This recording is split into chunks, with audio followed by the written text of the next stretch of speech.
जे खोटे प्रमाणपत्र आले आहेत त्यावर श्वेतपत्रिका काढा। संबंधित अधिकाऱ्यांनी जर खोटे प्रमाणपत्र दिले किंवा एखाद्याने खोटी दाखले तयार केले किंवा खोडतोड करून दाखले तयार केले, ओबीसीच्या ताटातलं कोणी घेणार नाही। माननीय मुख्यमंत्री देवेंद्र फडणवीस जी, उपमुख्यमंत्री एकनाथ शिंदे जी, उपमुख्यमंत्री अजित पवार जी, माननीय छगन भुजबळ जी, पंकजाताई, अतुल सावे जी आणि विजय वडेट्टीवार जी आणि ओबीसी जे डेलिगेशन या ठिकाणी आलं होतं, जवळपास 40 पदाधिकारी या बैठकीला होते। राज्याचे मुख्य सचिव आणि सर्वच अधिकारी होते। या बैठकीमध्ये या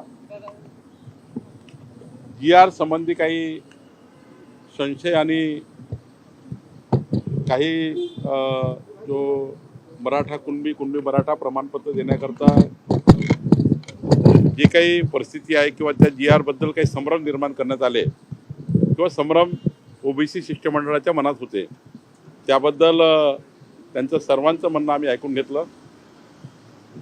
महाज्योतीला निधी मिळणे, ओबीसीचे हॉस्टेल्स असतील आणि ओबीसी समाजाच्या विद्यार्थ्यांना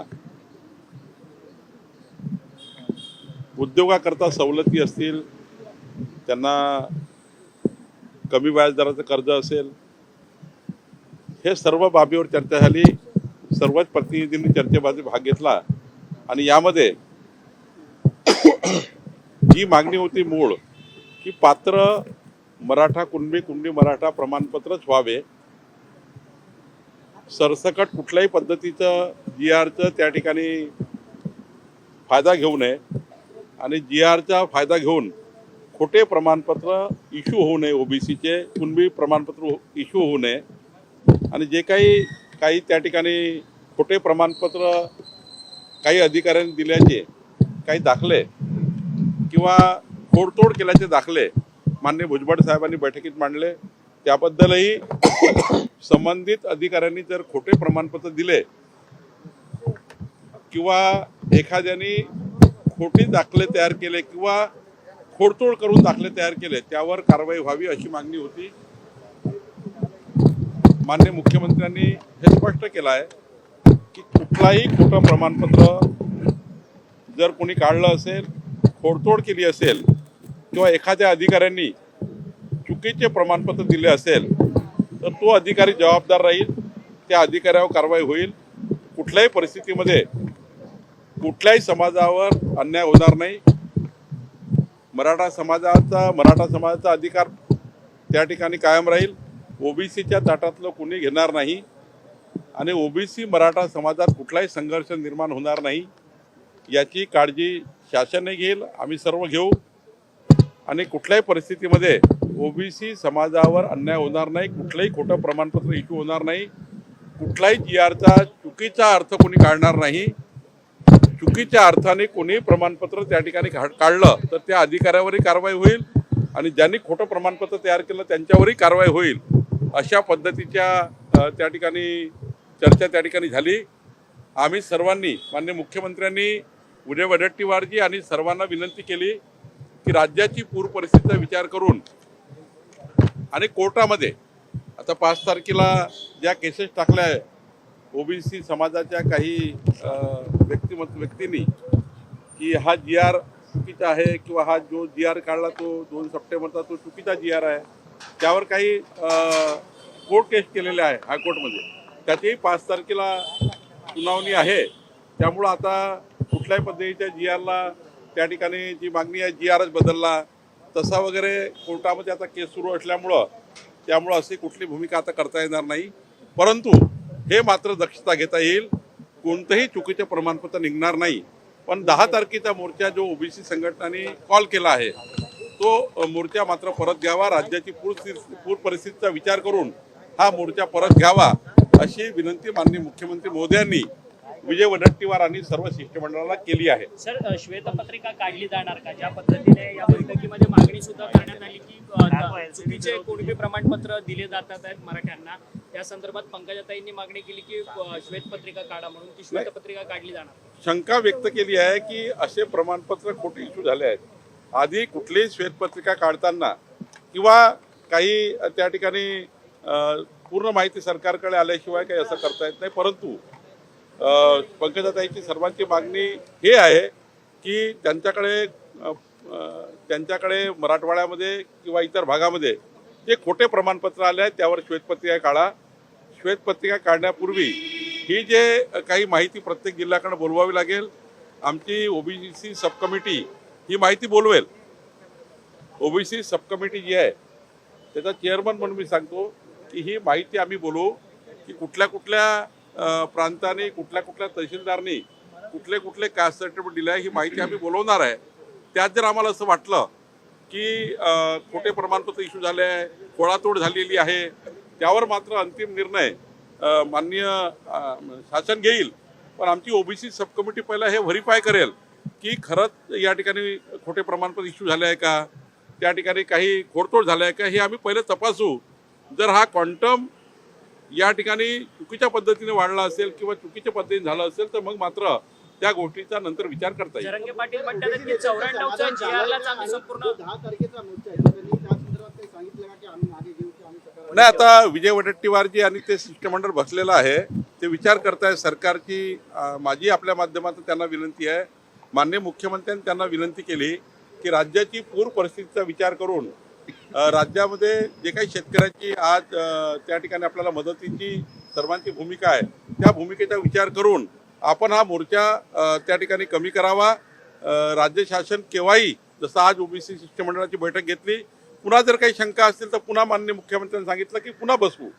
मुख्यमंत्रींनी सांगितलं की आम्ही जेव्हा पाहिजे तेव्हा तुम्हाला वेळ देऊ आणि तुमच्या शंकाचं निरसन करू. माननीय मुख्यमंत्र्यांनी ओबीसीच्या त्या ठिकाणी शिष्टमंडळाला विनंती केली आहे की मोर्चा माग घ्यावा. आम्ही सर्वांनी त्यांना विनंती केली आहे.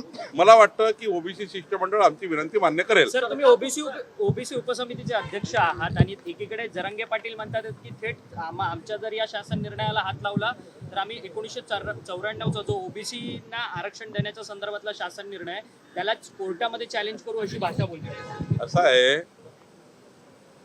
शेवटी GRचा जो GR काढला गेला त्या GRचा दुरुपयोग किंवा चुकीचा उपयोग किंवा चुकीचा अर्थ काढून आमच्या अधिकाऱ्यांनी प्रमाणपत्र चुकीचे दिले असतील तर त्याची तपासणी होईल.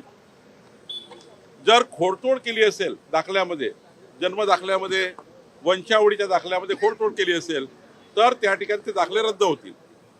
उद्या व्हॅलिडिटीमध्ये जेव्हा जातील तेव्हा चुकीचं केलं असेल तर व्हॅलिडिटी कमिशन आहे, व्हॅलिडिटी कमिटी आहेत, तिथे त्या ठिकाणी तपासणी होईल. त्यामुळे चुकीचं होऊ शकत नाही. पण एखाद्याने केलं असेल चुकीचं तर आमची ओबीसी सब कमिटी अशा चुकीच्या प्रमाणपत्राची दखल घेईल आणि चुकीच्या पद्धतीने झालं असेल तर त्या सर्व दाखले ओबीसी सब कमिटी मागवेल. कारण आम्ही जे इश्यू केलेले दाखले मागवू शकतो, आमच्या अधिकाऱ्याकडे त्याची डुप्लिकेट कॉपी आहे. त्यामुळं चुकीच्या पद्धतीचा GRचा अर्थ कोणी काढू नये असं शिष्टमंडळाची मागणी होती. मात्र एक गोष्ट खरी आहे की एखाद्या अधिकाऱ्यांनी किंवा एखाद्या व्यक्तीने आमच्या GRचा चुकीचा अर्थ काढू नये आणि कोणाच्याही समाजावर अन्याय करू नये. मराठा समाजावर अन्याय होणार नाही, ओबीसीवर अन्याय होणार नाही याची काळजी सरकार घेईल असं माननीय मुख्यमंत्र्यांनी स्पष्ट केलं. चॅलेंज करतात थेट पुरावा देत असले बैठकीत चुकीच्या दाखल्यांचा तर मग सरकारचा अंकुश नाही का अधिकाऱ्यांवर आणि त्यांना मग कोण पाठीशी घालतं? अधिकाऱ्यांनी केलेला तो पराक्रम नाही आहे. काही लोकांनी जे कास्ट सर्टिफिकेटसाठी अर्ज केले आहेत त्यांनी खोडतोड केली आहे, अधिकाऱ्यांनी खोडतोड नाही केली आहे. ज्यांनी ओबीसी सर्टिफिकेट मागितले त्यांनी खोडतोड करून मागितलेले आहे. काही जन्म तारखेच्या दाखल्यावर खोडतोड आहे, जन्माच्या दाखल्यावर, काही वंशावळीच्या दाखल्यावर खोडतोड आहे, काही आमच्या महसुली दाखल्यावर खोडतोड करून प्रमाणपत्र मागितले आहे. असे दाखले माननीय भुजबळ साहेबांनी दाखवले आहे. परंतु ओबीसी समाजाला थेट चॅलेंज मनोज जरंगे पाटील देतात. 94च्या GR-लाच आम्ही कोर्टात आव्हान देऊ असं म्हणतात. लोकशाहीमध्ये सर्वांना सर्व अधिकार आहे. ज्यांना ज्यांना जे वाटते ते करण्याचा अधिकार आहे. कोर्टामध्ये शेवटी कोर्ट जेव्हा कुठलाही निर्णय येतो ते सर्व नियम कायदे संविधानामध्ये अंतर्भूत त्या ठिकाणी कायदे, त्यामुळं जातीच्या आरक्षणासंबंधीचे कायदे आहेत, कायद्याला धरूनच त्या ठिकाणी निर्णय होतात. त्यामुळे कुणालाही कुठली मुभा आहे त्यांनी त्याचं काम करावं.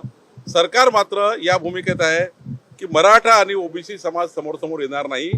दोन्ही समाजाला सरकार न्याय देईल. कुणाच्या ताटातलं कुणाच्या ताटात जाणार नाही. मुख्यमंत्र्यांची स्पष्ट भूमिका आहे, कुठल्याही समाजावर अन्याय होणार नाही. बावनकुळे सर, आज उद्धव ठाकरेंचा शिवसेनेचा मेळावा पुण्यात होता. त्यावेळेस उद्धव ठाकरे बोलताना असं बोललेत की आम्ही ज्यावेळेस भाजपसोबत होतो त्यावेळेस कडवट होतो आणि आम्ही भाजपबरोबर नाही आहोत, तर आम्ही हिंदुत्व सोडलंय का, असा सवाल ते उपस्थित करतात आहेत. भाजपचं अमर प्रेम आहे आणि आमचं लव जिहाद आहे का, असा देखील ते सवाल उपस्थित करतात. आता isakal.com आहे देशातील नंबर 1 ची मराठी न्यूज वेबसाईट. प्रत्येक अपडेटसाठी isakal.com ला नक्की भेट द्या. कळवटपणा तर उद्धव ठाकरेंनी घेतली. आम्ही कधीच कळवटपणा उद्धव ठाकरेची घेतली नव्हती. माननीय देवेंद्र फडणवीसजीचं सरकार असताना 2014 ते 19 माननीय देवेंद्र फडणवीसजींनी उद्धव ठाकरेंच्या ज्या ज्या सूचना, जे काही त्यांनी या राज्याकरता महत्त्वाचे विषय मांडले होते, त्या सर्वांचा मान सन्मान करण्याचं काम माननीय देवेंद्र फडणवीसजींनी केलं. उद्धव ठाकरेंचा शब्द शब्द पाळला गेला, पण कळवळ भूमिका तर उद्धव ठाकरेंनी घेतली. देवेंद्र फडणवीसजींना मुख्यमंत्री करण्याच्या वेळी त्यांनी घुमजाव केला, त्यांनी कळवळ भूमिका घेतली. आणि आता तर एवढी कळवळ भूमिका घेतली आहे की उद्धव ठाकरेंच्या रॅलीमध्ये, उद्धव ठाकरेंच्या खासदाराच्या रॅलीमध्ये पाकिस्तानचे ध्वज फडकत आहेत. त्यामुळं भूमिकेपासून तुम्ही दूर गेले आहे. स्वातंत्र्यवीर सावरकरांचा वारंवार अपमान काँग्रेस पार्टी करताना काँग्रेस पार्टी आणि राहुल गांधीच्या मांडीच्या मांडी लावण्याचं काम उद्धव ठाकरेंनी केलं. हिंदुत्वापासून तुम्ही दूर गेले आहेत. त्यामुळं तुम्ही काही आता सांगू नका. महाराष्ट्र तुम्हाला समजला आहे आणि विधानसभेच्या निवडणुकीत लोकांनी तुम्हाला जागा दाखवली आहे. येणाऱ्या स्थानिक स्वराज्य संस्थेमध्ये सुद्धा लोक जागा दाखवतील. 51% लढाई महायुती जिंकून पुन्हा एकदा या महाराष्ट्रामध्ये महायुतीचं त्या ठिकाणी आमचं जे या ठिकाणी स्थानिक स्वराज्य संस्थेमध्ये आम्ही त्या ठिकाणी जिंकू. उद्धव ठाकरेंचं आता किती त्यांनी सांगितलं हिंदुत्व हिंदुत्व केलं, उद्धव ठाकरे केव्हाच हिंदुत्वापासून दूर गेले. या बैठकीमध्ये काही नेते नाराज झाले होते का आणि काही आक्रमक झाले होते का, तशी माहिती? काही आक्रमक कोणी झालं नाही. सर्वांनी भूमिका मांडली. शेवटी भूमिका मांडताना कोणाचा आवाज जास्त असतो, कोणाचा आवाज कमी असतो. त्यामुळे ते आक्रमक नसतात, भूमिका मांडतात. तर एक नेताओं में नाराजगी का सुर है, चर्चा में है, सरकार के साथ बैठक हुई है, क्या कुछ सर निष्कर्ष निकल पाया है? देखिए, ओबीसी का जो एक डेलीगेशन आया था, माननीय मुख्यमंत्री से मिला. 2 घंटे चर्चा हुई, अनेक विषय पे अलग अलग इशू पे चर्चा हुई. महाज्योति के बारे में, निधि के बारे में चर्चा हुई, फंड्स के बारे में चर्चा हुई, ओबीसी हॉस्टल के बारे में चर्चा हुई. फिर वो जो जीआर निकला है ओबीसी प्रमाण पत्र देने को लेकर, मराठा कुंभी मराठा जो परिवार है उनको लेकर, तो कुछ शंकाएं थी, कुछ संशय थे, कुछ जीआर के बारे में संभ्रम थे. माननीय मुख्यमंत्री जी ने एक मुद्दों पे सभी शिष्टमंडल से चर्चा की. जितने भी मुद्दे शिष्टमंडल ने माननीय मुख्यमंत्री जी के सामने रखे, एक विषय पे मुख्यमंत्री जी ने चर्चा की और सारा समाधान किया गया. और कोई भी जीआर का उल्लंघन अगर करते हैं या जीआर का दुरुपयोग करते हैं, वो सारे अधिकारी अगर जवाबदार रहेंगे. जो अधिकारियों ने जीआर का गलत उपयोग किया है, गलत अर्थ निकालकर सर्टिफिकेट इशू किए हैं, ऐसी भी डिमांड थी, वो भी डिमांड माननीय मुख्यमंत्री जी ने कहा हम चेक करेंगे. और मैं जवाबदारी से कहता हूँ, ओबीसी समाज पर कोई अन्याय नहीं होगा, मराठा समाज के ऊपर कोई अन्याय नहीं होगा. दोनों समाज आमने सामने नहीं आएंगे. इसके लिए सरकार खुद और हमारा ओबीसी शिष्टमंडल भी उन्होंने ये मान्य कर लिया. लेकिन जो 10 तारीख का मोर्चा ठहरा है ओबीसी संगठन का, वो मोर्चा नहीं होना चाहिए. इसका माननीय मुख्यमंत्री जी ने रिक्वेस्ट की संगठन को कि भाई आने वाली पूर्व परिस्थिति और जो अभी पूर्व परिस्थिति हुई है और किसानों की जो परिस्थिति है, ये परिस्थिति में सरकार का वो साथ दे, कोई भी मोर्चा ना निकाले. जब भी ओबीसी शिष्टमंडल को सरकार से बात करनी है, सरकार तैयार है और दोनों समाजों के सरकार न्याय देगी. सरकार किसी पे अन्याय नहीं करेगी, यही मुख्यमंत्री जी ने उनको कहा है. और सारे मुद्दों को लेकर मुख्यमंत्री ने चर्चा की है, सारे संभ्रम दूर करने का प्रयास किया है. अब कोर्ट में केस चालू हो गया है, हाईकोर्ट में केस चालू हो गया जीआर को लेकर. तो मुझे लगता है जब हाईकोर्ट में एक आधा पिटीशन होगा, उस समय सरकार को कोर्ट के निर्णय का वेट करना पड़ता है. ओबीसी शिष्टमंडल को भी समझाया हमने कि उन्होंने कहा कि पात्र शब्द डालिए, जीआर में पात्र शब्द लिखिए. तो हमने सबने कहा कि भाई पात्र शब्द अभी कोर्ट में जीआर चैलेंज हो चुका है और कोर्ट में जब एक आधा केस शुरू है वो समय जीआर को छेड़छाड़ करना भी ठीक नहीं है। कोर्ट जो भी निर्णय करेगा उसमें होगा जो निर्णय होगा। सर, पंकजा मुंडे ने श्वेत पत्रिका निकालने की बात की है, क्या कहीं ना कहीं ये जो सर्टिफिकेट इशू हो रहे हैं उसमें कहीं गड़बड़ी नजर आ रही है, फेक सर्टिफिकेट निकल रहे, क्योंकि आज छगन भुजबल जी ने भी उदाहरण देते हुए इन बातों का जिक्र किया। एक छगन भुजबल जी ने पिछले ओबीसी सब कमेटी में और आज जो कुछ लोगों ने उनके जन्म पत्रिका में या फिर उनके रेवन्यू रिकॉर्ड पे और उनके पास जो रिकॉर्ड है वंशावली का वहाँ पर उन्होंने वो राइट किया है। ऐसे 10-12 एग्जाम्पल छगन भुजबल जी ने दिए। उसके ऊपर पंकजा मुंडे जी ने भी कहा कि गलत तरीके से जो सर्टिफिकेट इशू हुआ है, जो अवैध सर्टिफिकेट है, ये अगर बड़े पैमाने में निकले होंगे तो उसके लिए श्वेत पत्रिका निकालनी चाहिए, इसी पंकजा जी ने कहा। लेकिन सरकार यानी ओबीसी सब कमेटी में पंकजा मुंडे भी मेरे साथ है। हम ओबीसी सब कमेटी पहला आंकड़े मंगवाएंगे, इसमें सही में झूठा निकला है क्या, कोई अधिकारियों ने गैर फायदा लिया है क्या, कोई लोगों ने इसका गैर फायदा लिया है क्या, कुछ वंशावल गलत बता के गैर फायदा लिया है क्या, कोई ओवर राइट करके गड़बड़ की क्या, ये सारा ओबीसी सब कमेटी चेक करेगी। ये क्वांटम कितना है वो चेक करना पड़ेगा। श्वेत पत्रिका निकालने के लिए क्वांटम क्या है, अगर छोटे मोटे 10-12 हो गए तो उसको सरकारी इंक्वायरी कॉल कर सकती है, तो उसकी चौकसी हो सकती है। माननीय पंकजा जी, हम लोग सब लोग एक बार चौकसी कर लेंगे कि इसमें सही में झूठ हुआ है क्या। ये कहने सुनने वाली बात नहीं, चेक करनी पड़ेगी, हमारे सारे रिपोर्ट लेने पड़ेंगे। ओबीसी सब कमेटी ये ओबीसी प्रमाण पत्र के सारे जो इशू है उसको कॉल करेगी और उसमें चेक करेगी कि झूठा हुआ है कि सही है। अगर सही है तो सही है, जो पात्र है वो पात्र है, जो अपात्र है उनके लिए सर्टिफिकेट कैंसिल भी हो सकती है, वैलिडिटी कमीशन है वहाँ वो रद्द हो जाएगी। इसके लिए बहुत रास्ते हैं, रास्ता नहीं ऐसा नहीं है। मुझे लगता है कि वो रास्तों का अवलंब हम करेंगे। कोई भी जीआर का उल्लंघन नहीं होगा, कोई भी अधिकारी जीआर का गैरवापर नहीं करेगा, कोई भी व्यक्ति जीआर का गैरवापर नहीं करेगा। इसके लिए शासन ने पूरी बंदोबस्त किया है। उद्धव ठाकरे ने कहा कि क्या बीजेपी के साथ देखिए, बीजेपी के साथ थे, बीजेपी ने पूरा सम्मान किया, बीजेपी से उन्होंने ही मुंह तोड़ा और बीजेपी से मुंह तोड़कर मुख्यमंत्री बनने की चाहत में वो कांग्रेस के साथ बैठ गए। अब उद्धव ठाकरे को 2 सवाल है, जहाँ हिंदुत्व की बात करते हैं। पहला सवाल है उद्धव ठाकरे को, उद्धव ठाकरे जी पहले बताइए कि आपके जो member of parliament K rally में पाकिस्तान पे ध्वज फहरा है कि नहीं फहरा है। आप ये बताइए, स्वतंत्र वीर सावरकर का अपमान हो रहा था, राहुल गांधी अपमान करते, आप उनके साथ बैठे कि नहीं बैठे। आप वोटों की लालच में उनके साथ बैठकर हिंदुत्व के विचारों को छोड़ा कि नहीं छोड़ा। आपने बीजेपी का जो अलायंस तोड़ा मुख्यमंत्री बनने के लिए, वो टाइम आप कांग्रेस के साथ बैठे, तो कांग्रेस के साथ बैठने के बाद क्या निर्णय होता, क्या आपकी भूमिका थी। तो मुझे लगता है उद्धव ठाकरे जी, आपको जनता ने सबक सिखा दिया है। विधानसभा चुनाव में आपके सारे लोगों ने आपको बता दिया है कि आप हिंदुत्व से दूर चले गए हैं।